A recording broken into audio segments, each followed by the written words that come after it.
അൽഹംദുലില്ലാഹി റബ്ബിൽ ആലമീൻ വസ്സലാത്തു വസ്സലാമു അലാ അഷ്റഫിൽ അംബിയാഇ വൽ മുർസലീൻ നബിയനാ മുഹമ്മദിൻ വഅലാ ആലിഹി വഅസ്ഹാബിഹി അജ്മഈൻ വബഅദ്. യാ അയ്യുഹല്ലദീന ആമനു തഖുല്ലാഹ ഹഖ്ക തുഖാതിഹി വലാ തമൂതുന്ന ഇല്ലാ വഅൻതും മുസ്ലിമൂൻ.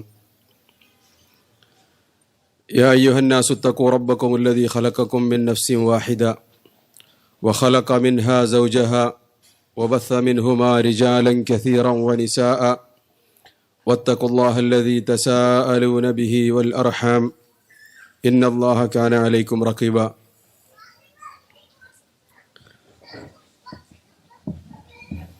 ബഹുമാന്യരായ സഹോദരിമാരെ, ശ്രോതാക്കളെ, അസ്സലാമു അലൈക്കും വറഹ്മത്തുള്ളാഹി. നമ്മൾ ഈ സമയത്ത് ചർച്ച ചെയ്തു വരുന്നത് ഖുലഫാഉർ റാഷിദുകളിൽ രണ്ടാമനായ ഉമർ റളിയല്ലാഹു അൻഹുവിൻ്റെ ഭരണത്തെ സംബന്ധിച്ചാണ്. കഴിഞ്ഞ ദർസിൽ നമ്മൾ എത്തിയിട്ടുള്ളത് പേർഷ്യൻ സാമ്രാജ്യം ഇസ്ലാമിന് കീഴ്പ്പെട്ടതിനെ സംബന്ധിച്ചാണ്. അതുമായി ബന്ധപ്പെട്ട് നടന്ന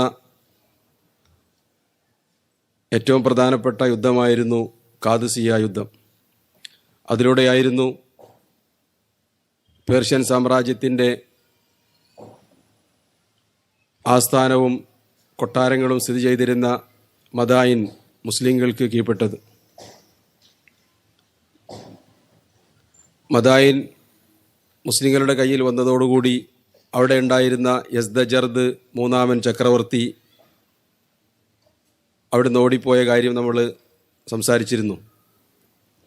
അദ്ദേഹം പേർഷ്യയുടെ വടക്ക് ഭാഗത്ത് പല നാട്ടുരാജ്യങ്ങളുമായി സംസാരിക്കുകയും അദ്ദേഹത്തിൻ്റെ കീഴിലുണ്ടായിരുന്ന രാജാക്കന്മാരുമായി മുസ്ലിങ്ങളെ പരാജയപ്പെടുത്തേണ്ടതിൻ്റെ ഗൗരവത്തെ സംബന്ധിച്ച് ബോധ്യപ്പെടുത്താൻ ശ്രമിക്കുകയും ചെയ്തു. അതേപോലെ തന്നെ അവിടെ ഉണ്ടായിരുന്ന രാജാവായിരുന്ന ചക്രവർത്തിയാണ് യസ്ദജർദ്. അയാളുടെ കീഴിലുണ്ടായിരുന്ന രാജാക്കന്മാരിൽപ്പെട്ട ഹുർമുസാൻ, അയാൾ അവിടെ നിന്ന് തുസ്തറിലേക്ക് ഓടിപ്പോയതും അതിനിടയിൽ 3-4 സ്ഥലങ്ങളിൽ താൽക്കാലികമായി താമസിച്ചതും അവിടെയൊക്കെ നടന്ന യുദ്ധങ്ങൾ, പ്രത്യേകിച്ച്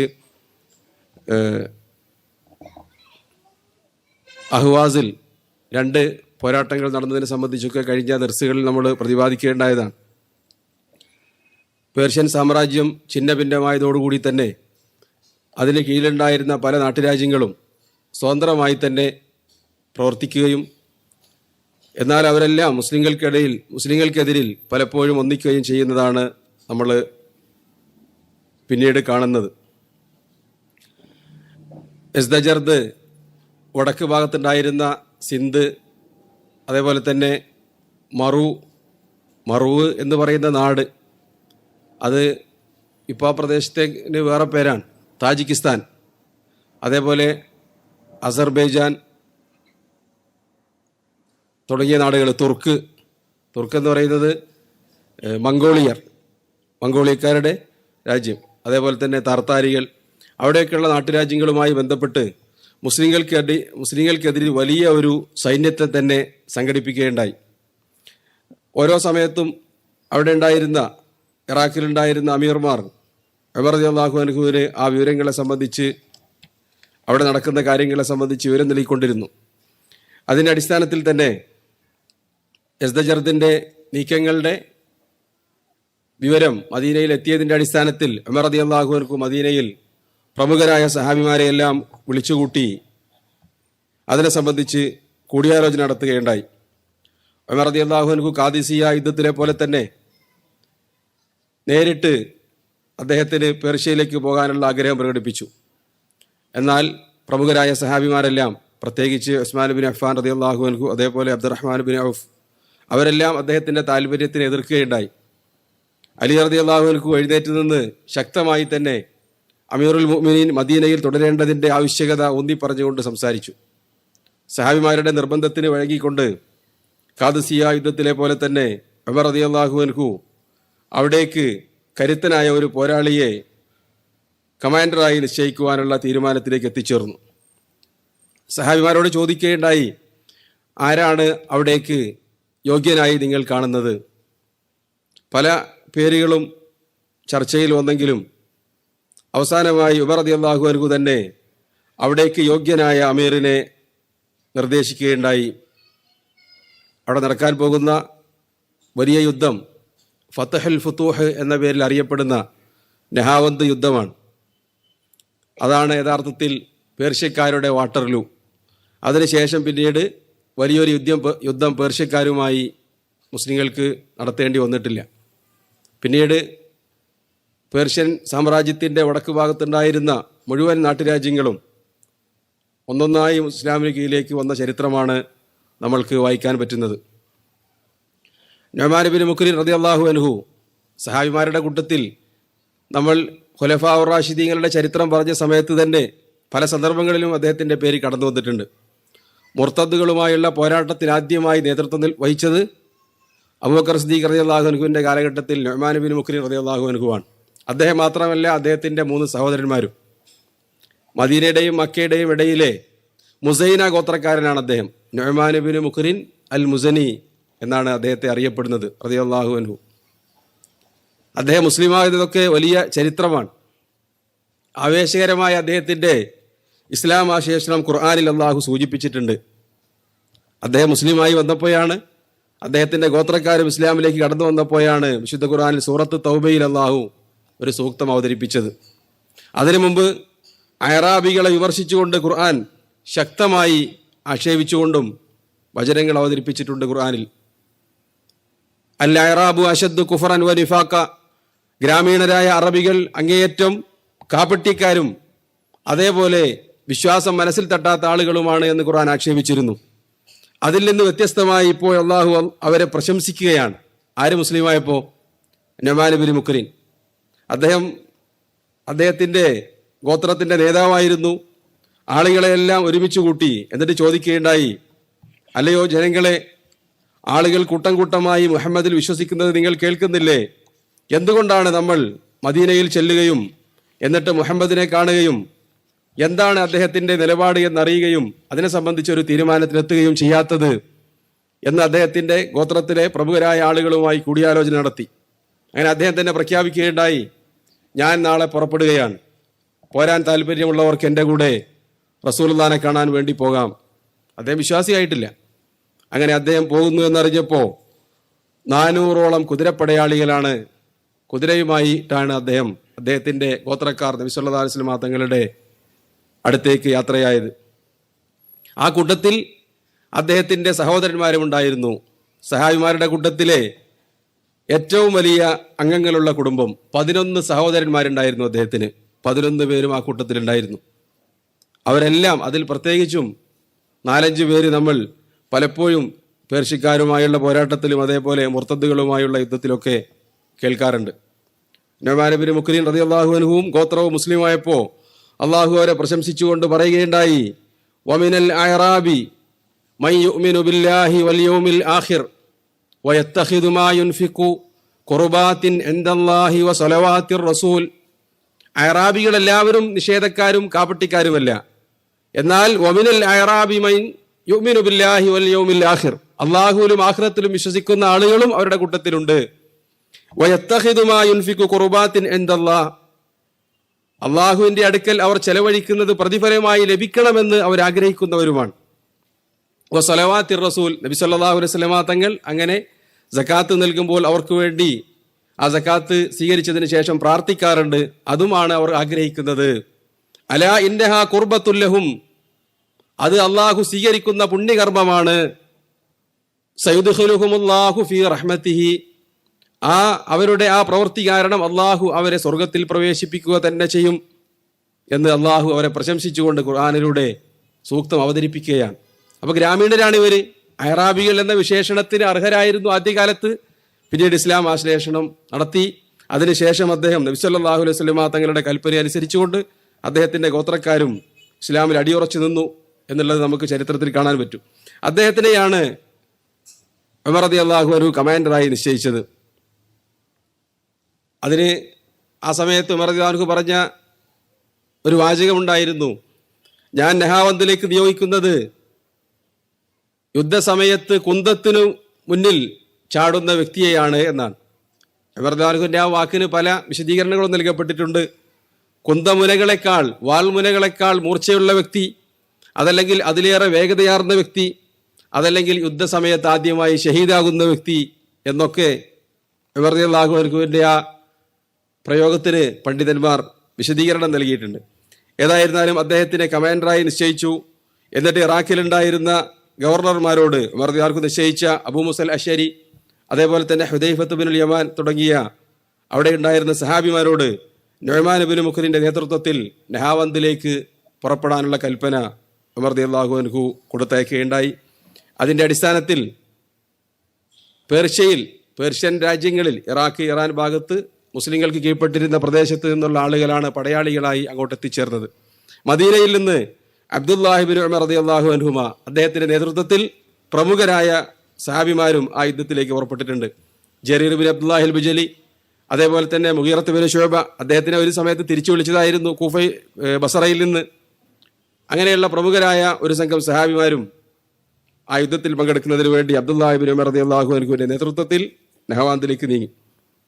ഇതേ സമയം തന്നെ പേർഷ്യൻ ചക്രവർത്തി യസ്ദജർദ് അദ്ദേഹത്തിന്റെ സമീപ നാടുകളിൽ നിന്നെല്ലാം വലിയൊരു സൈന്യത്തെ, നേരത്തെ പറഞ്ഞ ഇന്ന് ആ പേരുകളിലെല്ലാം സ്ഥലങ്ങളൊന്നും അറിയപ്പെടുന്നത് സിന്ധ് മുതൽ തുർക്കി വരെയുള്ള പ്രദേശങ്ങളിൽ പേർഷ്യക്കാരുമായി വലാഹ് പുലർത്തിയിരുന്ന നാട്ടുരാജ്യങ്ങളിൽ നിന്നെല്ലാം വലിയൊരു സൈന്യമാണ് നഹാവന്ദിലേക്ക് വന്നത്. ചരിത്രം പറയുന്നത് 1.5 ലക്ഷം പടയാളികൾ അവിടെ ഒത്തുചേർന്നുവെന്നാണ്.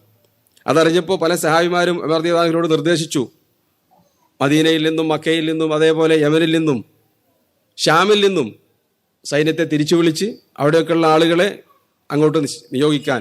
പക്ഷേ അങ്ങനെ നിയോഗിച്ചാലുണ്ടാകുന്ന ഭവിഷ്യത്തുകൾ ആലോചിച്ചുകൊണ്ട് അവിടെ നിന്നൊന്നും സഹാബിമാരെയോ പടയാളികളോ തിരിച്ചു വിളിക്കാതെ കാര്യമായി ഇറാഖിൽ നിന്ന് തന്നെയായിരുന്നു ആ യുദ്ധത്തിൽ പങ്കെടുക്കാനുള്ള പോരാളികൾ പുറപ്പെട്ടത് എന്ന് ചരിത്രം പറയുന്നു.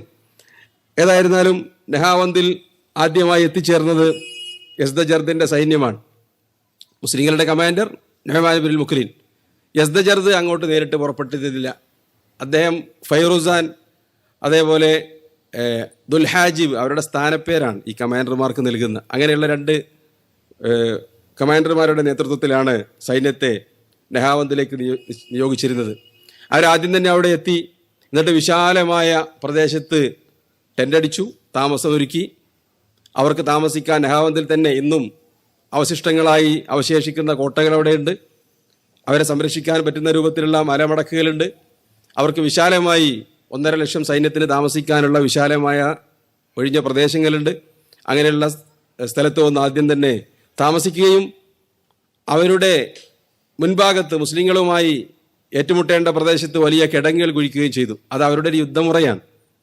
സൽമാൻ അൽ ഫാരിസി റളിയല്ലാഹു അൻഹു ചരിത്രത്തിൽ നമുക്കറിയാലോ, അവിടുന്ന് അദ്ദേഹം പഠിച്ചതാണ്. അതാണ് ഖന്തക്കിൽ അദ്ദേഹം പ്രാവർത്തികമാക്കിയത്. അങ്ങനെ വലിയ കിടങ്ങുകൾ കുഴിച്ചതിന് ശേഷം അതിനപ്പുറത്താണ് അവർ സൈന്യവുമായി തമ്പടിച്ചിട്ടുള്ളത്. മുസ്ലിങ്ങളുടെ സൈന്യം എത്തുമ്പോൾ കാണുന്നത് എല്ലാ രൂപത്തിലും സുരക്ഷിതരായി മലകളുടെയും കോട്ടകളുടെയും കിടങ്ങുകളുടെയും സുരക്ഷിതത്വത്തിലാണ് ഈ സൈന്യം നിൽക്കുന്നത്. അപ്പോൾ സൈന്യത്തിൻ്റെ നീക്കങ്ങളെ സംബന്ധിച്ച് നിരീക്ഷിക്കാൻ വേണ്ടി നുഅ്മാൻ റളിയല്ലാഹു അൻഹു 3 പടയാളികളെ അങ്ങോട്ട് നിയോഗിച്ചു. ഒന്ന് തുലൈഹത്തുൽ അസദി. ആരാണത്? പ്രമുഖരായ സഹാബിമാരെ വധിച്ച ഒരു കാലഘട്ടത്തിൽ മുർത്തദ്ദായ നുബുവത്ത് വാദിച്ച വ്യക്തിയായിരുന്നു അദ്ദേഹം. പിന്നീട് അദ്ദേഹം അവിടെ ഓടിപ്പോവുകയും പേർഷ്യയിലേക്ക് പോയതൊക്കെ നമ്മൾ ആ സമയത്ത് പറഞ്ഞിരുന്നു. അദ്ദേഹം മുസ്ലിമാവുകയും അദ്ദേഹത്തിൻ്റെ ഇസ്ലാം നന്നാവുകയും ഖാദിസിയ യുദ്ധത്തിൽ അദ്ദേഹം ശക്തമായി പോരാടുകയും ചെയ്തിട്ടുണ്ട്. ഏറ്റവും നല്ല പോരാളിയായി അദ്ദേഹം പ്രവർത്തിച്ചു. നഹാവന്ദിലും അങ്ങനെ തന്നെയാണ്. അവിടെ അദ്ദേഹം ഷഹീദാവുന്നത് നമ്മൾ കേൾക്കാൻ പറ്റും ഈ ചരിത്രത്തിൽ. അതേപോലെ തന്നെ അംർ ഇബ്നു മഅദി കരീബ് റളിയല്ലാഹു അൻഹു അദ്ദേഹത്തിനെ നുഅ്മാന്റെ അടുത്തേക്ക് നിയോഗിച്ചുകൊണ്ട് പറഞ്ഞത്, ഞാൻ നിന്റെ അടുത്തേക്ക് 1000 പടയാളികൾക്ക് പകരം ഒരാളെ നിയോഗിക്കുന്നു എന്നാണ്. അങ്ങനെ തന്നെയായിരുന്നു. തുലൈഹയെ സംബന്ധിച്ച് നമുക്കറിയാം.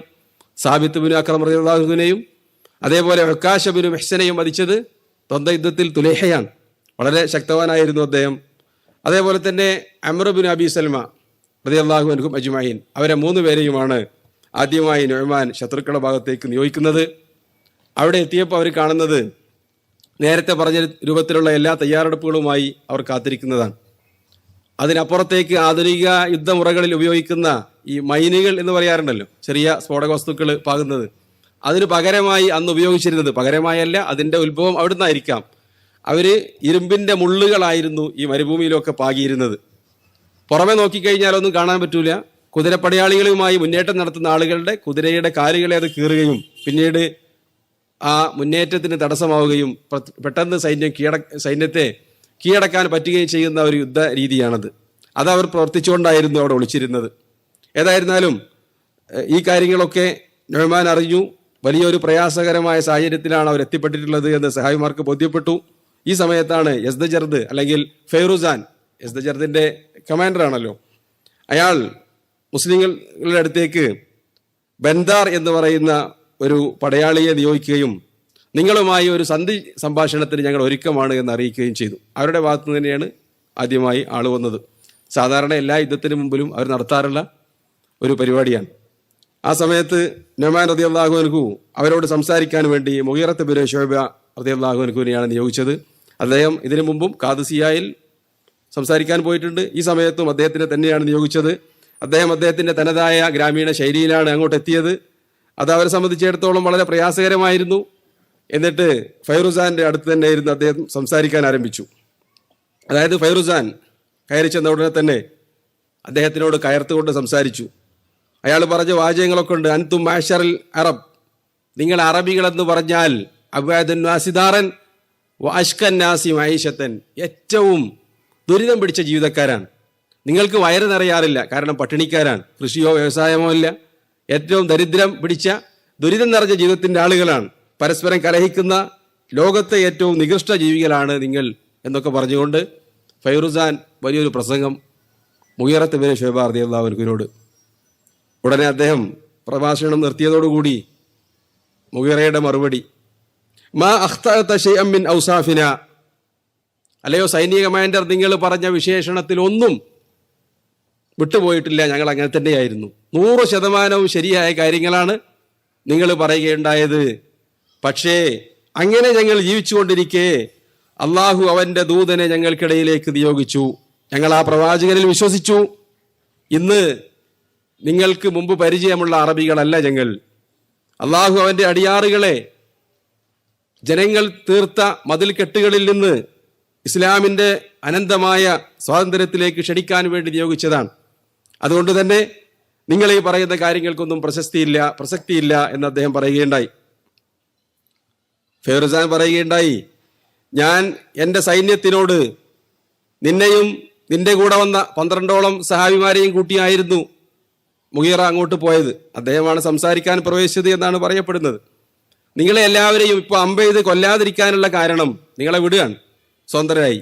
അതിന് കാരണം നിങ്ങളുടെ ശവം ഇവിടെ കിടന്ന് ഞങ്ങളുടെ നാട്ടിൽ കിടന്ന് ചീഞ്ഞാറുമല്ലോ എന്നതുകൊണ്ട് മാത്രം നിങ്ങളെപ്പോൾ വിട്ടയക്കുകയാണ് എന്ന് പറയുകയും നിങ്ങൾ പിരിഞ്ഞു പോവുക, എന്താണ് നിങ്ങളെ ഞാൻ ചെയ്യാൻ പോകുന്നത് എന്ന് നിങ്ങൾക്ക് ദിവസങ്ങൾക്കുള്ളിൽ കാണാൻ പറ്റുമെന്ന് ഭീഷണിപ്പെടുത്തിക്കൊണ്ട് മുഗീറത്ത് ബിൻ ശുഅബയെ തിരിച്ചയക്കുകയുണ്ടായി. മുഗീറ ആ കാര്യം വന്ന് നുഅ്മാൻ ബിൻ മുഖ്രിൻ റളിയല്ലാഹു അൻഹുവിനെ അറിയിച്ചു. പിന്നീട് അവർ നല്ല പ്രദേശത്താണ് താമസിക്കുന്നത്, അവരുടെ നാട്ടിലാണ്, സംരക്ഷണത്തിന് കോട്ടയുണ്ട്, മുസ്ലിങ്ങൾ എത്താതിരിക്കാൻ കിടക്കുണ്ട്. ഒരു ഉപരോധം പോലെ ഒരുപാട് ദിവസങ്ങൾ തള്ളി നീക്കി. എന്താണ് പരിഹാരമെന്ന് നുഅ്മാൻ റളിയല്ലാഹു അൻഹു സഹാബിമാരോട് അന്വേഷിക്കുകയും അവർ നിർദ്ദേശിക്കുകയും ചെയ്തു. തുലൈഹ റളിയല്ലാഹു അൻഹു പറയുകയുണ്ടായി, നമ്മൾക്ക് അവരെ ആക്രമിക്കാം. മുസ്ലിം സൈന്യത്തെ വിവിധ കമാൻഡർമാരുടെ കീഴിൽ വിവിധ ഗ്രൂപ്പുകളായി തിരിക്കുകയും അതിലൊരു വിഭാഗം പോയി അവരെ ആക്രമിക്കുക. ഉടനെ അവർ തിരിച്ചടിക്കുന്ന സമയത്ത് തന്ത്രപൂർവ്വം നമ്മൾക്ക് പിൻവലിയുന്ന സൈന്യത്തിനെ അവർ ആക്രമിക്കും. അതോടുകൂടി മുള്ളുകൾ അവർ തന്നെ പെറുക്കും. അതേപോലെ കിടങ്ങ് ചാടി അവർ ഇപ്പുറത്തേക്ക് പ്രവേശിക്കും. ആ സമയത്ത് മുസ്ലിങ്ങളുടെ ഭാഗത്ത് നിന്നുള്ള വിവിധ ഗ്രൂപ്പുകളെ മലകളുടെ ഇടയിലും അതേപോലെ തന്നെ കുതിരപ്പടയാളികളെയും സജ്ജമാക്കി അവർ നിർത്തിയിരുന്നു. അവരൊന്നിച്ച് ശത്രു സൈന്യത്തെ ആക്രമിക്കുക എന്ന പദ്ധതി തുലൈഹ റളിയല്ലാഹു അൻഹു നിർദ്ദേശിക്കുകയും അതിൻ്റെ അടിസ്ഥാനത്തിൽ അവരെ തന്നെ ഈ കിടങ്ങിനപ്പുറത്തുള്ള സൈന്യത്തെ അമ്പെയ്യാൻ വേണ്ടി നിയോഗിക്കുകയും ചെയ്തു. അവരുടെ പ്ലാൻ അനുസരിച്ച് തന്നെ ഒരു വിഭാഗം പോയി പേർഷ്യൻ സൈന്യത്തെ അമ്പെയ്യാൻ ആരംഭിച്ചു.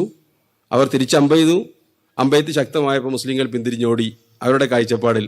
ഉടനെ കിടങ്ങുകൾ തകർത്തുകൊണ്ട് മുസ്ലിങ്ങളുടെ പുറകെ മുസ്ലിം സൈന്യം തമ്പടിച്ചിട്ടുള്ള പ്രദേശം വരെ ഒന്നായി പേർഷ്യൻ സൈന്യം എരച്ചു കയറി. എല്ലാവരും ശരിക്ക് ആ ട്രാപ്പിൽ വീണു എന്ന് ഉറപ്പായപ്പോൾ നുഅ്മാൻ റളിയല്ലാഹു അൻഹു മുൻകൂട്ടി നിശ്ചയിച്ച പ്രകാരം അദ്ദേഹം തക്ബീർ മുഴക്കുകയും അവർക്കെതിരെ മുസ്ലിം സൈന്യം ഒന്നടങ്കം ആക്രമിക്കുകയും ചെയ്തു. ആ ആക്രമണത്തിൻ്റെ ശക്തിയിൽ എന്താണ് സംഭവിച്ചതെന്ന് മനസ്സിലാക്കാൻ പറ്റാതെ പേർഷ്യൻ സൈന്യം പിന്തിരിഞ്ഞോടി. അന്നൊക്കെ യുദ്ധത്തിലുള്ള വലിയ സൈന്യങ്ങൾ ചെയ്യാറുള്ള ഒരു പ്രവൃത്തിയാണ് തന്ത്രം എന്ന നിലയിൽ ഒരുപാട് സാധാരണ കാലാൾപ്പടയെ ചെങ്ങലക്ക് ബന്ധിക്കും. അവർക്ക് ശക്തിക്ക് വേണ്ടിയും പിന്നെ കൂട്ടത്തിലുള്ള ആളുകൾ ഓടാതിരിക്കാനും വേണ്ടിയാണ് അങ്ങനെ ചെയ്യാറുള്ളത്. അത് വലിയ ദുരന്തങ്ങളും അവർക്ക് സമ്മാനിക്കാറുണ്ട് പല സന്ദർഭങ്ങളിലും. യർമൂക്ക് യുദ്ധത്തിൽ സംഭവിച്ചതുപോലെ പല ആളുകളും പിന്തിരിഞ്ഞോടിയ സമയത്ത് ഒന്നോ രണ്ടോ ആളുകൾ ഓടിയാൽ പ്രയാസമാണ്, ഒന്നിച്ച് ഓടണം അല്ലെങ്കിൽ ഒന്നിച്ച് നടക്കണം, എന്ത് ചെയ്യുകയാണെങ്കിലും.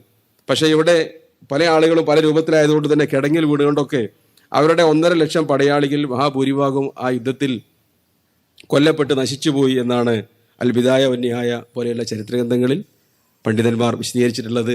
യുദ്ധത്തിൽ അവരമ്പെ പരാജയപ്പെട്ടു. യസ്ദജർദ ആദ്യമേ യുദ്ധ രണാങ്കണത്തിലേക്ക് വന്നിട്ടില്ല. ഫെയ്റുസാൻ അവിടുന്ന് ജീവനം കൊണ്ടോടി. ഈ വിവരമറിഞ്ഞ കഅബ് ഇബ്നു അംർ തമീമി റളിയല്ലാഹു അൻഹു അദ്ദേഹത്തിൻ്റെ പുറകിൽ കുതിരയുമായി പുറകെ കൂടി. അദ്ദേഹം ഹമദാനിലെ മലനിരകളിൽ അഭയം പ്രാപിക്കാൻ ശ്രമിച്ചെങ്കിലും കഅബ് പിന്നീട് കുതിര ഓടാൻ പറ്റാത്ത സ്ഥലമാണ്, അതിനെ ഉപേക്ഷിച്ചുകൊണ്ട് കാലുകളിൽ ഓടിയിട്ടാണ് അവിടെ എത്തി ഫെയ്റുസാനെ വധിച്ചത് എന്ന് ചരിത്രം പറയുന്നു. അതോടുകൂടി നഹാവന്ത് യുദ്ധത്തിൽ മുസ്ലിങ്ങൾക്ക് വൻ വിജയമാണ് കരസ്ഥമാക്കാൻ പറ്റിയത്. ഇതിൻ്റെ ചരിത്രത്തിൽ അറിയപ്പെടുന്ന പേര് ഫതഹുൽ ഫുതൂഹ്. അതിനുശേഷം പിന്നീട് പേർഷ്യക്കാരുമായി ഇന്നേ വരെ മുസ്ലിങ്ങൾക്കൊരു വലിയ യുദ്ധത്തിൽ ഏർപ്പെടേണ്ടി വന്നിട്ടില്ല. അതിനുശേഷം പേർഷ്യക്കാരുമില്ല. പിന്നീട് യസ്ദജർദിൻ്റെ കഥ നമ്മൾക്കറിയാം. അദ്ദേഹം കൊല്ലപ്പെടുകയാണ്. മുസ്ലിങ്ങളുടെ കൈയാലല്ല, അദ്ദേഹത്തിൻ്റെ നാട്ടിൽ തന്നെയുള്ള സാധാരണക്കാരുടെ കൈകളിലൂടെ അയാൾ കൊല്ലപ്പെടുകയാണ് ചെയ്തത്. ഏതായിരുന്നാലും ഇതിനുശേഷം പിന്നെ അവിടുന്ന് അങ്ങോട്ടുള്ള മുഴുവൻ പ്രദേശങ്ങളും, ഹമദാൻ, അതേപോലെ തന്നെ ജോർജിയ വരെയുള്ള പ്രദേശങ്ങൾ, അസർബൈജാൻ, അതിൻ്റെ ആ ഭാഗം വരെ, ഇടതുഭാഗത്ത് വലതുഭാഗത്ത്, അതായത് ഇന്ത്യയുടെ ഭാഗത്തേക്ക് മംഗോളിയ വരെയുള്ള പ്രദേശങ്ങൾ മുസ്ലിങ്ങളുടെ ആധിപത്യത്തിന് കീഴിലേക്ക് ഒന്നൊന്നായി കീഴ്പ്പെടുന്നതാണ് നമ്മൾക്ക് കാണാൻ പറ്റുന്നത്. ഇതൊക്കെ ചരിത്രത്തിൻ്റെ ആ കാലഗണനയുടെ അടിസ്ഥാനത്തിലല്ല സംസാരിക്കുകയുണ്ടായത്, മറിച്ച് ഒരു പ്രദേശത്ത് നടന്ന കാര്യങ്ങൾ ചുരുക്കി പറയുക എന്നതിൻ്റെ വെളിച്ചത്തിലാണ്. ഏറെക്കുറെ ഹിജ്റയുടെ 21ാമത്തെ വർഷത്തിലാണ് നഹാവന്ത് വിജയം സംഭവിക്കുന്നത്. അപ്പോൾ കാലഗണനയുടെ അടിസ്ഥാനത്തിലല്ല, അതിന് ഇടയിൽ ഒരുപാട് കാര്യങ്ങൾ നടന്നിരുന്നു.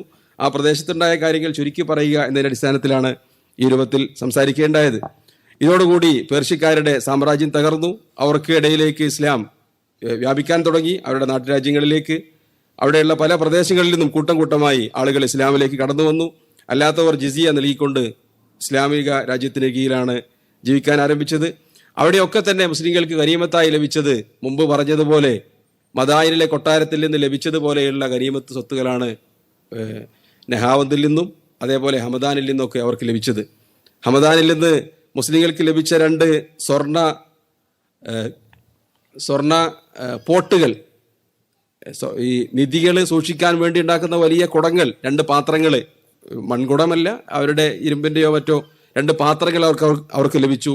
അത് പടയാളികൾക്ക് വീതിക്കാതെ സാഹിബ് ഇബ്നു അക്രം റളിയല്ലാഹു അൻഹുവിൻ്റെ അടുക്കൽ മദീനയിലേക്ക് എത്തിക്കാൻ വേണ്ടി നുഅ്മാൻ റളിയല്ലാഹു അൻഹു കൊടുത്തുവിട്ടു. ബാക്കിയുള്ളതൊക്കെ സൈന്യത്തിന് വീതിച്ച് നൽകി. 6000 ദിർഹം വീതമാണ് 30,000 വരുന്ന സൈന്യത്തിലെ ഓരോരുത്തർക്കും ഗനീമത്ത് സ്വത്തായി അവിടെ നിന്ന് ലഭിച്ചത് എന്ന് ചരിത്രം പറയുന്നു. അതുമായി അദ്ദേഹം മദീനയിലേക്ക് എത്തി. ഉമർ റളിയല്ലാഹു അൻഹു യുദ്ധത്തിനെ സംബന്ധിച്ച് ചോദിച്ചു. അപ്പോൾ അവിടുന്ന് ലഭിച്ച മറുപടി, യുദ്ധത്തിൽ മുസ്ലിങ്ങൾക്ക് വൻ വിജയം കരസ്ഥമാക്കാൻ പറ്റി, എന്നാൽ ഒരു ദുരന്തം സംഭവിച്ചു. അത് യുദ്ധത്തിൻ്റെ അവസാന ഘട്ടത്തിലേക്ക് എത്തിയപ്പോഴേക്ക് മുസ്ലിങ്ങൾ പേർഷ്യൻ സൈന്യത്തെ പുറകിൽ ചെന്ന് ആക്രമിക്കുകയാണ്. അവരുടെ ശവശരീരങ്ങളും രക്തത്തിൻ്റെ പുഴകളിലും നീന്തിക്കൊണ്ടാണ് കുതിരകൾ മുന്നേറുന്നത്. അതിനിടയിൽ കാലുവഴുതി നുഅ്മാൻ ഇബ്നുൽ മുഖ്രിൻ റളിയല്ലാഹു അൻഹു അവിടെ വീഴുകയും അദ്ദേഹം ഷഹീദാവുകയും ചെയ്തു. അല്പ ദിവസങ്ങൾക്ക് ശേഷം അവിടെ നിന്ന് ഏറ്റ പരിക്ക് മൂലം എന്നറിയിക്കുകയുണ്ടായി. അത് കേട്ടപ്പോൾ മർദാനു കണ്ണീര് വാർക്കുകയുണ്ടായി. എന്നിട്ട് അദ്ദേഹത്തിനോട് ചോദിച്ചു, പിന്നീട് എന്താണ് സംഭവിച്ചത്? അദ്ദേഹം പറഞ്ഞു, പിന്നീട് ഒരുപാട് പേർ ഷഹീദായി മുസ്ലിങ്ങളുടെ കൂട്ടത്തിൽ നിന്ന്. അവരെ ഒന്നും തിരിച്ചറിയാൻ പറ്റാത്ത വിധം പല ആളുകളുടെയും മുഖങ്ങൾ വികൃതമായിരുന്നു. അതേപോലെ തന്നെ പല ആളുകളുടെയും പേരുകൾ ഞങ്ങൾക്കറിയില്ല. മുസ്ലിങ്ങളുടെ പടയാളികളായി കൂട്ടത്തിൽ വന്ന ആളുകളാണ് എന്ന് പറഞ്ഞപ്പോൾ മർദാനു പറയുകയുണ്ടായി, മാ ദർറഹും അല്ലാ യഅരിഫഹും ഉമർ റളിയല്ലാഹു അൻഹു, ഉമറിനെ അവരെ അറിഞ്ഞിട്ടില്ലെങ്കിൽ എന്ത് ദോഷമാണുള്ളത്? വലാകിന്നല്ലാഹ യഅരിഫുഹും, പക്ഷേ അള്ളാഹുവിന് അവരെ അറിയാം, അവർക്ക് അള്ളാഹുവിൻ്റെ അടുക്കൽ പ്രതിഫലമുണ്ട് എന്ന് അദ്ദേഹം ആശ്വസിക്കുകയും ചെയ്തു എന്ന് പറയുന്നു. ഏതായിരുന്നാലും നഹാവന്ത് യുദ്ധത്തിൽ മുസ്ലിങ്ങൾക്ക് ലഭിച്ച ഈ പാത്രങ്ങളുമായാണ് അദ്ദേഹം എത്തിച്ചേർന്നത്. ഉമർ റളിയല്ലാഹു അൻഹു അതവിടെ വാങ്ങിവെച്ചു. ഈ സായിബ് റളിയല്ലാഹു അൻഹു തിരിച്ചു വീണ്ടും ഇറാഖിലേക്ക് തന്നെ മടങ്ങി. പിറ്റേ ദിവസം അദ്ദേഹത്തിനെ തിരിച്ചു വിളിക്കാൻ വേണ്ടി മദീനയിൽ നിന്ന് കുതിരസവാരിക്കാരെ ഉമർ റളിയല്ലാഹു അൻഹു നിശ്ചയിക്കുകയാണ്. അവർ സായിബ് റളിയല്ലാഹു അൻഹുവിനെ തിരക്കി പുറകെ സഞ്ചരിച്ചു. പക്ഷെ അദ്ദേഹത്തിനെ കണ്ടുമുട്ടിയത് കൂഫയിൽ വെച്ചാണ്.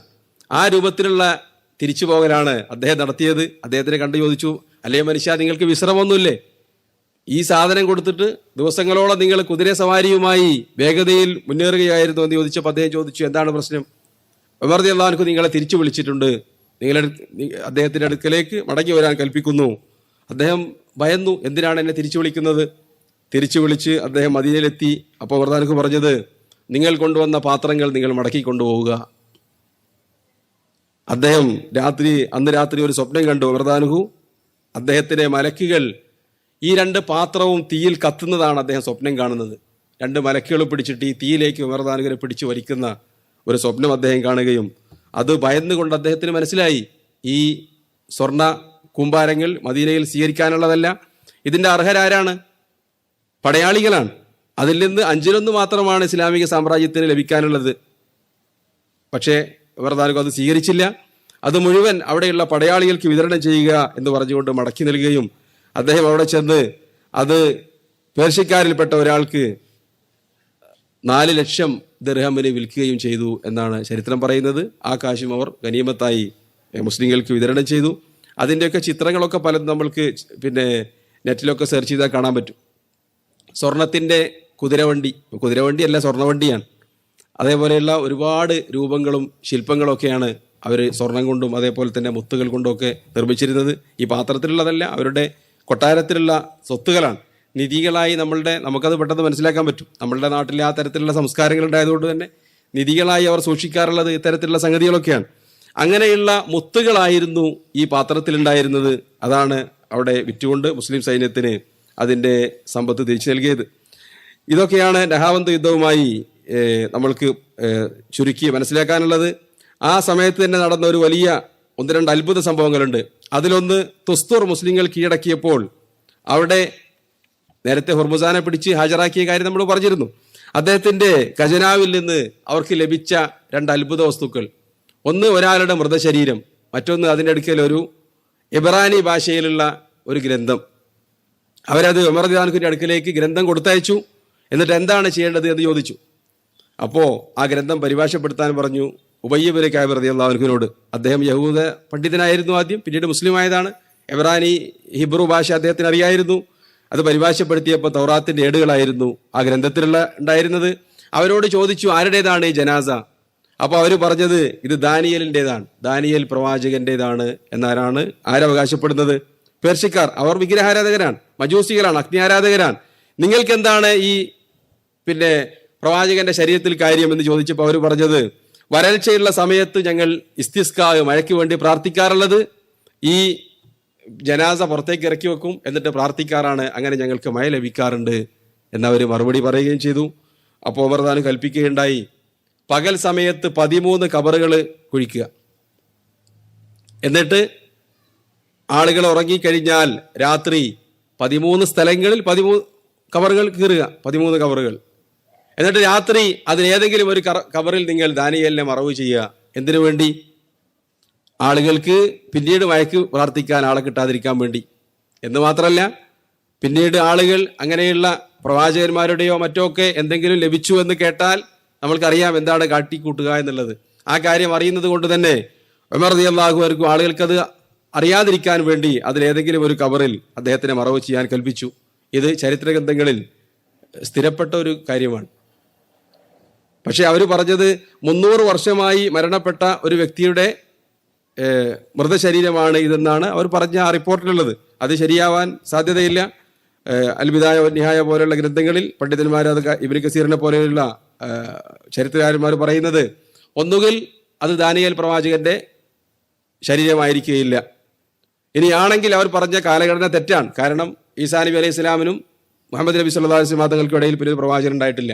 അപ്പോൾ ചുരുങ്ങിയത് 800 വർഷമെങ്കിലും പഴക്കമുള്ള ജഡമായിരിക്കാം അത് എന്നാണ് പണ്ഡിതന്മാർ പറയുന്നത്. ഏതായിരുന്നാലും അവർ ചെയ്ത ഈ പ്രവൃത്തിയെ എങ്ങനെയാണ് സഹാബിമാർ നേരിട്ടത് എന്ന് ചരിത്രം പറയുമ്പോൾ നമ്മൾ മനസ്സിലാക്കേണ്ട ഏറ്റവും പ്രധാന വസ്തുത അതാണ്. ഇന്നത്തെ ചരിത്രത്തിൽ നമ്മൾക്ക് ഈ ഒരു സംഭവം ലഭിച്ചാൽ തന്നെ നമ്മൾക്ക് ജീവിതത്തിൽ പകർത്താനുള്ള ഒരുപാട് കാര്യങ്ങൾ അതിലുണ്ട്. ബാക്കിയുള്ളതൊക്കെ യുദ്ധങ്ങളും കഴിഞ്ഞ കാലത്ത് നടന്ന കുറേ കാര്യങ്ങളുമാണ്. എന്നാൽ അന്ന് ലഭിച്ച ഈ മൃതശരീരത്തെ അവരെന്ത് ചെയ്തു? അത് പ്രവാചകന്റേതാണെങ്കിൽ പ്രവാചകന്മാരുടെ ശരീരത്തിനെ മണ്ണ് തിന്നുന്നത് അള്ളാഹു നിഷിദ്ധമാക്കിയിട്ടുണ്ടെന്ന് ഹദീസുകളിൽ വന്നതാണ്. ഇനി അത് പ്രവാചകന്റേതല്ല, ഏതെങ്കിലും ഔലിയാക്കന്മാരുടേതോ അല്ലെങ്കിൽ പുണ്യവാന്മാരുടേതോ ആണെങ്കിൽ ഒരു പക്ഷേ അങ്ങനെ അവശേഷിച്ചേക്കാം. സാധാരണക്കാരുടേത് സംഭവിച്ചേക്കാം. ചില ശരീരങ്ങൾ അങ്ങനെ നശിച്ചു പോകാൻ സാധ്യതയില്ല പല കാരണങ്ങളാലും. അങ്ങനെയുള്ള വ്യക്തികളുടേതാണെങ്കിലും ഏതായിരുന്നാലും അങ്ങനെ സംഭവിച്ചേക്കാം. പുണ്യപുരുഷന്മാരുടേതാണെങ്കിൽ എങ്ങനെയാണ് കൈകാര്യം ചെയ്യേണ്ടത്? അവരുപയോഗിച്ച പാത്രങ്ങൾ, അവരുടെ മുടി, പിന്നെന്താ അവരുടെ കൊട, അവരുടെ വടി ഇപ്പം ഇല്ലാത്തൊന്നുമില്ല. അവരുടെ ചരിത്രത്തിൽ അത്രയൊന്നും അവർക്കുള്ളതായി രേഖപ്പെടുത്തിയിട്ടൊന്നുമില്ല. എന്നാലും ഒരു കൊട്ടാരത്തിലേക്ക് വേണ്ട എല്ലാ ഉപകരണങ്ങളും അവരുപയോഗിച്ചതായിട്ടാണ് ഇപ്പോൾ ആളുകൾ പറയുന്നത്. ഏതായിരുന്നാലും അങ്ങനെ വല്ലതും ലഭിച്ചാൽ എന്ത് ചെയ്യണം? ജനങ്ങൾ അത് പൂജിക്കാനും അത് കണ്ട് ഫിത്നയിൽ അകപ്പെടാതിരിക്കാനും വേണ്ടി അത് കുഴിച്ചിടുക എന്നുള്ളതാണ് ഏറ്റവും നല്ലത്. പ്രത്യേകിച്ച് മറവ് ചെയ്യുക എന്നുള്ളതാണ് നമ്മൾക്ക് മാതൃകയായി ഉമർ റളിയല്ലാഹു പഠിപ്പിച്ചിട്ടുള്ളത്. എന്നാൽ ഇതല്ലാത്ത രൂപത്തിലാണ് പല ആളുകളും ഇതിനെയൊക്കെ വ്യാഖ്യാനിക്കാറുള്ളത്.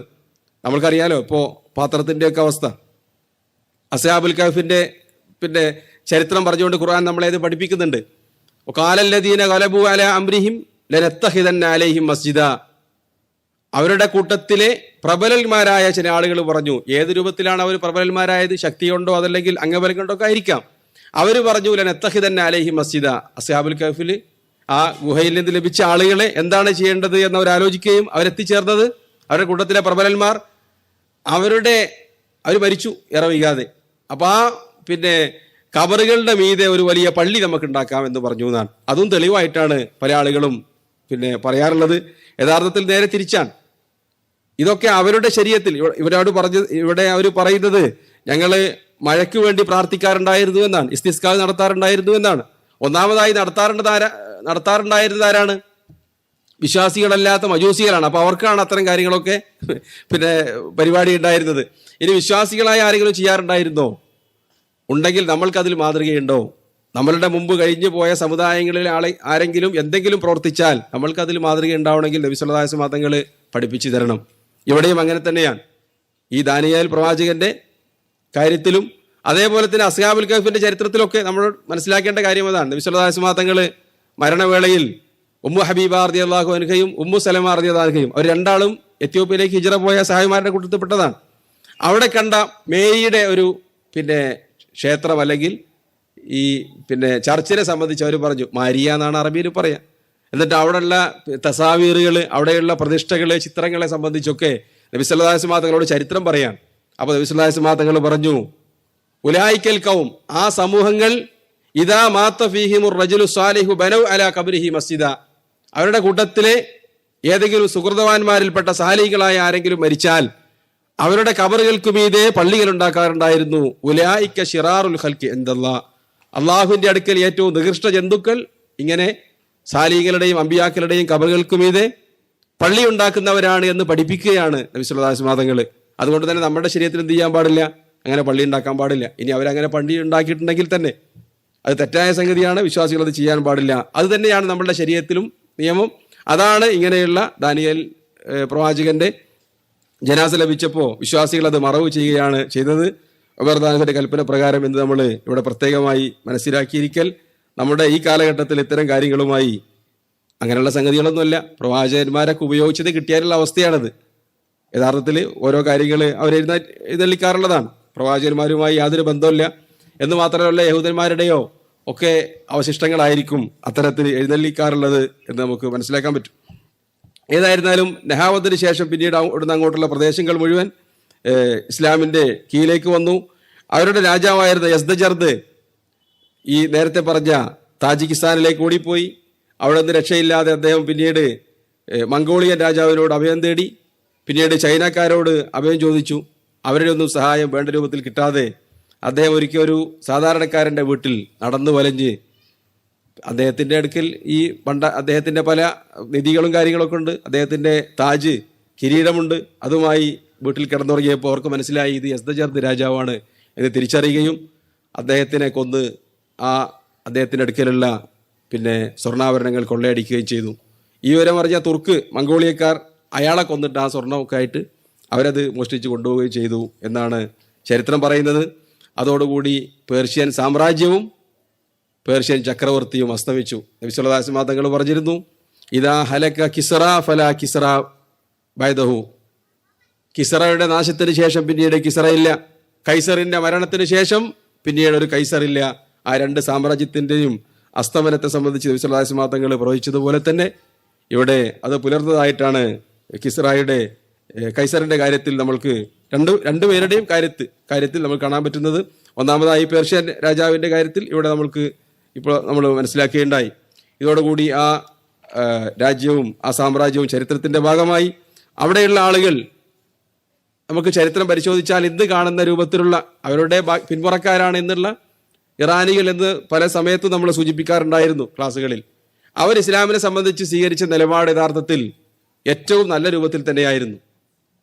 ഒന്നാമതായി ഇസ്ലാമിക ചരിത്രത്തിൽ ഏറ്റവും കൂടുതൽ പണ്ഡിതന്മാരും അതേപോലെ തന്നെ മുഹദ്ദിസുമാരും മുഫസ്സിറുമാരും ഒക്കെ രംഗത്ത് വന്നത് പേർഷ്യക്കാരിൽ നിന്നാണ്. ഹദീസുകൾ ക്രോഡീകരിച്ച പണ്ഡിതന്മാരിൽ മഹാഭൂരിഭാഗവും അതിൻ്റെ റാവിമാരും ആ പ്രദേശത്തുകാരാണ്. ഇമാം ബുഖാരി എവിടുത്തുകാരനായിരുന്നു? ബുഖാറക്കാരനാണ്. ഇമാം മുസ്ലിം നൈസാബൂറുകാരനാണ്. ഇമാം തിർമിദി, ഇമാം അബൂദാവൂദ് സിജിസ്ഥാൻകാരനാണ്. അവിടെ തന്നെ അബൂദാവൂദ് എന്ന് പറഞ്ഞ് വേറൊരു ഇമാം ഉണ്ടായിരുന്നു, തയാലിസി. അതേപോലെ തന്നെ ഇമാം ഇബ്നു മാജ കസ്വീൻ, കാസ്പിയൻ കടലിൻ്റെ അടുത്ത് താമസിച്ച ആളായിരുന്നു. ഇമാം നസായി, അത് ഇറാനിൻ്റെ മധ്യപ്രദേശത്തുള്ളതാണ്. ഇമാം തൊബരി, ഇബ്നു ജരീർ തൊബരി, ഏറ്റവും വലിയ തഫ്സീർ എഴുതിയ പണ്ഡിതൻ, അദ്ദേഹം തൊബരിസ്ഥാൻകാരനാണ്. അതേപോലെ ഒരുപാട് പണ്ഡിതന്മാരെയും നേതാക്കന്മാരെയും ഒക്കെ സമ്മാനിച്ചുകൊണ്ടാണ് പേർഷ്യക്കാരുണ്ടായിരുന്നത്. ഫാരിസികൾ അവർ ഇസ്ലാമിൻ്റെ ശത്രുക്കളല്ല. പിന്നീട് എങ്ങനെയാണ് ഇപ്പോൾ അവരങ്ങനെയായി മാറിയത്? അത് പിന്നീട് നൂറ്റാണ്ടുകൾക്ക് ശേഷം സംഭവിച്ച ഒരു വ്യതിയാനമാണ്. അതല്ലെങ്കിൽ അവിടെ അഹ്ലുസുന്നയായിരുന്നു ഭൂരിപക്ഷം ഉണ്ടായിരുന്നത്. അവരെ കൊന്നൊടുക്കിയും മതപരിവർത്തനം നടത്തിയും, അങ്ങനെ തന്നെയാണല്ലോ പറയേണ്ടത്, അത് വേറൊരു മതമായിട്ടാണ് ഇപ്പോൾ രൂപാന്തരപ്പെട്ടിട്ടുള്ളത്. അങ്ങനെയാണ് അതിനെ ഷിയായുടെ രാജ്യമാക്കി മാറ്റിയത്. AD 1504 അവിടെ ഉണ്ടായിരുന്ന ഇസ്മായിൽ അവൽ എന്ന് പറയുന്ന ഭരണാധികാരിയാണ് അതിന് തുടക്കം കുറിച്ചത്. അദ്ദേഹം അവിടെയുള്ള സമയത്ത് തന്നെ ആ ഭരണകൂടം സഫവി ഭരണകൂടം എന്നാണ് അതിനറിയപ്പെടുക ചരിത്രത്തിൽ. പിന്നീട് അതിൻ്റെ തുടർച്ചക്കാരായിട്ടാണ് ഷാ പഹ്ലവിയൊക്കെ രംഗത്ത് വന്നത് അതിനുശേഷം, അവരുടെ കാലഘട്ടത്തിന് ശേഷം. ഈ ഇസ്മായിൽ അവലാണ് ഷിയായിസത്തിനെ പുൽകുന്നതും ഷിയായിസം അവിടെ പ്രചരിപ്പിക്കുകയും ചെയ്യുന്നത്. അതിനു മുമ്പ് അലി റളിയല്ലാഹു അൻഹുവിൻ്റെ അനുയായികളെന്ന് അവകാശപ്പെട്ടുകൊണ്ട് ഷിയാക്കൾ അവിടെ ഉണ്ടായിരുന്നു. പക്ഷെ അവർ ഭൂരിപക്ഷമായിരുന്നില്ല, വളരെ ന്യൂനപക്ഷമായിരുന്നു. ഒരുപാട് ഫിത്നയും കാര്യങ്ങളുമായി അവിടെ ആ പ്രദേശത്തുകാർ ജീവിച്ചിരുന്നെങ്കിലും ഷിയായിസമായിരുന്നില്ല ആ നാട്ടിലെ ഭൂരിഭാഗം ആളുകളുടെയും വിശ്വാസം. ഇസ്മായിൽ അവൽ വന്നതോടുകൂടി അയാളത് പ്രചരിപ്പിക്കാനുള്ള ഒരുപാട് കാരണങ്ങളുണ്ടായിരുന്നു. അതിലൊന്ന്, ഇതേ കാലഘട്ടത്തിൽ തന്നെ ഇസ്ലാമിക സമൂഹം അണിനിരന്നിരുന്നത് തുർക്കികളുടെ കീഴിലാണ്. ഉസ്മാനിയ ഖിലാഫത്ത് എന്ന പേരിൽ തുർക്കികളുടെ ഭരണത്തിന് കീഴിലായിരുന്നു മുസ്ലിങ്ങൾ ഉണ്ടായിരുന്നത്. പക്ഷെ അദ്ദേഹവും തുർക്കികളും തമ്മിൽ ഒരുപാട് സംഘടനകൾ നടക്കുകയും നിരന്തര യുദ്ധത്തിന്റെ അവസാനം അവരെത്തിച്ചേർന്നത് മുസ്ലിങ്ങൾ എപ്പോഴും ഖലീഫയെ അംഗീകരിക്കുകയും ഖലീഫയോടുള്ള വലായിന്റെ അടിസ്ഥാനത്തിൽ എപ്പോഴും തുർക്കികളോട് ഏത് സമയത്തും അവരുടെ കൽപ്പനകൾ അനുസരിക്കുന്നവരുമാണ്. അതുകൊണ്ട് അവരിൽ നിന്ന് നമ്മൾക്ക് രക്ഷ ലഭിക്കണമെങ്കിൽ എന്ത് ചെയ്യണം? അഹ്ലുസുന്നയിൽ നിന്ന് വ്യത്യസ്തമായ ചിന്താധാരയിൽ നമ്മൾ അണിനിരക്കുകയും തുർക്കികളോടുള്ള ആ ബന്ധം എന്നേക്കുമായി വിച്ഛേദിക്കുകയും ചെയ്താൽ മാത്രമേ നമ്മളുടെ ഭരണത്തിന് ഇവിടെ നിലനിൽപ്പുണ്ടാവുകയുള്ളൂ എന്ന് മനസ്സിലാക്കുകയും അതിൻ്റെ അടിസ്ഥാനത്തിൽ അദ്ദേഹം ഷിയായിസത്തിന് പ്രചാരണം നൽകുകയും ചെയ്തതാണ്. അങ്ങനെ ഷിയായിസത്തിന് പ്രചാരണം നൽകി കഴിഞ്ഞാൽ പിന്നെ ഒരിക്കലും തുർക്കികളുമായി യോജിപ്പിലേക്ക് എത്താൻ അവിടെയുള്ള ആൾക്ക് സാധിക്കില്ലല്ലോ. അങ്ങനെ ഏകദേശം 10 വർഷങ്ങൾ കൊണ്ട് തന്നെ അയാളുടെ ആ പ്രവൃത്തിയിൽ അവൻ വിജയിച്ചു എന്നുള്ളതാണ്. അവൻ്റെ മരണത്തിന് മുമ്പ് തന്നെ അവിടെ ഉണ്ടായിരുന്ന ഭൂരിഭാഗം വരുന്ന സുന്നികളെ അവിടുന്ന് കുടിയിറക്കുകയും കൊല്ലുകയും ബാക്കിയുള്ള ആളുകളെ നിർബന്ധമായി ഷിയായിസം സ്വീകരിപ്പിക്കുകയും പിന്നെ ബാക്കിയുള്ള ആളുകൾ പോയി അവിടെ ഉണ്ട് സുന്നികളായി തുടരുന്നു. ആ അവസ്ഥയിലേക്ക് ആ നാട് എത്തിച്ചേരുകയും ചെയ്തത് എന്ന് നമുക്കറിയാൻ പറ്റും. അതല്ലെങ്കിൽ ഇസ്ലാമിന് ഒരുപാട് സംഭാവന ചെയ്ത തുർക്കികളെ പോലെ തന്നെ അറബികളെ പോലെ തന്നെയുള്ള മറ്റൊരു സമൂഹമാണ് ഇറാനിൽ ഉണ്ടായിരുന്നത് എന്ന് നമുക്ക് കാണാൻ പറ്റും. അതേപോലെ തന്നെ നെഹാവന്തി യുദ്ധത്തിന്റെ സമയത്തായിരുന്നു ഉമർ ദാനിഖിന്റെ ഒരു കറാമത്ത് പ്രകടമായത്. ഉമർ ദാനിഖ് നിയോഗിച്ച സൈനിക കമാൻഡർമാരിൽപ്പെട്ട ഒരു വ്യക്തിയായിരുന്നു സാരിയ ബിൻ സുനൈം അദ്വലി എന്ന് പറയുന്ന സഹാബി. അദ്ദേഹം യുദ്ധം ചെയ്തുകൊണ്ടിരിക്കുന്ന സമയത്ത് ശത്രുക്കൾ മുസ്ലിം സൈന്യത്തെ പരാജയപ്പെടുത്തുന്ന ചെറിയ കൊച്ചു കൊച്ചു സംഘങ്ങളായി യുദ്ധം ചെയ്ത സമയത്താണ് ഒരു ഘട്ടത്തിലേക്ക് എത്തി. ഈ സമയത്ത് ഉമർ ദാനിഖും മദീനയിൽ വെള്ളിയാഴ്ച പ്രഭാഷണം നടത്തിക്കൊണ്ടിരിക്കുകയാണ്, ഖുതുബ. അതിനിടയിൽ വിളിച്ചു പറയുകയാണ്, യാ സാരിയ അൽ ജബൽ. അപ്പോൾ സഹായിമാർ ചോദിച്ചു, എന്താണ് ഖുതുബയിൽ ഉമർ ദാനിഖ് ഈ പറയുന്നത്? അത് ശരിയായ ഏറെക്കുറെ ശരിയായ ചരിത്രത്തിൽ ശരിയായ സഹിയായ റിപ്പോർട്ടുകളുണ്ട്. പിന്നെ അതിനപ്പുറത്തേക്ക് ഒരുപാട് റിപ്പോർട്ടുകൾ വേറെയുണ്ട്. പല പണ്ഡിതന്മാരും സ്വീകാര്യമാണ് എന്ന് പറയുന്ന ഒരു റിപ്പോർട്ടാണ് ഞാനീ പറഞ്ഞത്. ഖുതുബയ്ക്ക് ശേഷം സഹായിമാർ ചോദിച്ചു ഉമർ ദാനിഖിനോട്, നിങ്ങൾ എന്താണ് പ്രഭാഷണത്തിനിടയിൽ പിന്നെ യാ സാരിയ അൽ ജബൽ എന്ന് വിളിച്ചു പറഞ്ഞത്? അദ്ദേഹം പറഞ്ഞു, ഞാനങ്ങനെ പറഞ്ഞു, എൻ്റെ നാവിലൂടെ അങ്ങനെ വന്നു കാണും, ഞാൻ അറിഞ്ഞിട്ടില്ല. മുമ്പ് പിന്നെ മുസ്ലിം സൈന്യത്തിൽപ്പെട്ട യോദ്ധാവ് പറഞ്ഞതുപോലെ തന്നെ. അപ്പോൾ അവർ പറഞ്ഞു, അല്ല നിങ്ങൾ ഇങ്ങനെ പറഞ്ഞിട്ടുണ്ട്. അദ്ദേഹം പറഞ്ഞു, എന്താണ് സംഭവിച്ചത് എനിക്കറിയില്ല. പിന്നീട് ഒരു മാസത്തിന് ശേഷമാണ് അവിടെയുള്ള ഇസ്ലാമിക പിന്നെ പടയാളികൾ വിജയിക്കുകയും ആ വിജയ വാർത്ത അമീറുൽ മുഅ്മിനീന്റെ അടുക്കൽ എത്തുകയും ചെയ്യുന്നത്. അവർ വിജയിച്ചതായി മദീനയിലേക്ക് വിവരമെത്തുകയാണ്. അപ്പോൾ ചോദിച്ചു യുദ്ധത്തിനെ സംബന്ധിച്ച്. അവർ പറഞ്ഞു, ഞങ്ങൾ യുദ്ധം നടത്തിക്കൊണ്ടിരിക്കുമ്പോൾ ഞങ്ങൾ അവരുടെ ട്രാപ്പിൽ പെടുന്ന ഒരു ഘട്ടത്തിലേക്ക് എത്തി. അപ്പോഴാണ് നിങ്ങളുടെ ശബ്ദം പോലെ ഒരാളുടെ വിളി ഞങ്ങൾ കേൾക്കുകയുണ്ടായി, യാ സാരി അൽ ജബൽ, നിങ്ങൾ ജബലിന്റെ കുന്നിന്റെ ഭാഗത്തേക്ക് മാറുക, നിങ്ങൾക്ക് രക്ഷപ്പെടാം എന്ന വിളിയാണ് ഞങ്ങൾ കേൾക്കുകയുണ്ടായി. ഞങ്ങൾ അങ്ങോട്ട് മാറി, ഞങ്ങൾ രക്ഷപ്പെടുകയും ചെയ്തു എന്ന് പറയുന്നത്. ഇത് നമ്മൾ മുമ്പ് പല ഘട്ടങ്ങളിലും പറഞ്ഞ അഹ്ലുസുന്നത്ത് വൽ ജമാഅത്ത് അംഗീകരിക്കുന്ന ഔലിയാക്കളുടെ കറാമത്തുകളിൽപ്പെട്ടതാണ്. സഹായിമാർക്കിടയിൽ അങ്ങനെ പല സന്ദർഭങ്ങളിലും അങ്ങനെ ഉണ്ടായത് നമ്മൾ പറയുകയുണ്ടായി. ഇത് ഉമർ ദാനിഖ് തന്നെ അറിയാതെ അദ്ദേഹം വിളിച്ചു പറഞ്ഞൊരു വാചകമാണ്. ഔലിയാക്കളെ സംബന്ധിച്ച് ആരോപിച്ചുകൊണ്ട് ഇപ്പോൾ ഒരുപാട് കാര്യങ്ങൾ വിളിച്ചു പറയാറുണ്ട് നമ്മളുടെ ഈ കാലഘട്ടത്തിലെ ആളുകളൊക്കെ. ഇപ്പോൾ മാത്രമല്ല, മുമ്പും അത് പ്രചാരത്തിലുണ്ടായിരുന്നു. ഔലിയാക്കന്മാർക്ക് കൈവറിയും. ഈ ചരിത്രത്തിൽ തന്നെ പല പിന്നെ സഹീഹല്ലാത്ത കള്ള റിപ്പോർട്ടുകളുള്ളത് ഉമർ ദാനിഖ് അങ്ങനെ നോക്കി കണ്ടു എന്നാണ് പട്ടാളക്കാരവിടെ യുദ്ധം ചെയ്യുന്നത്.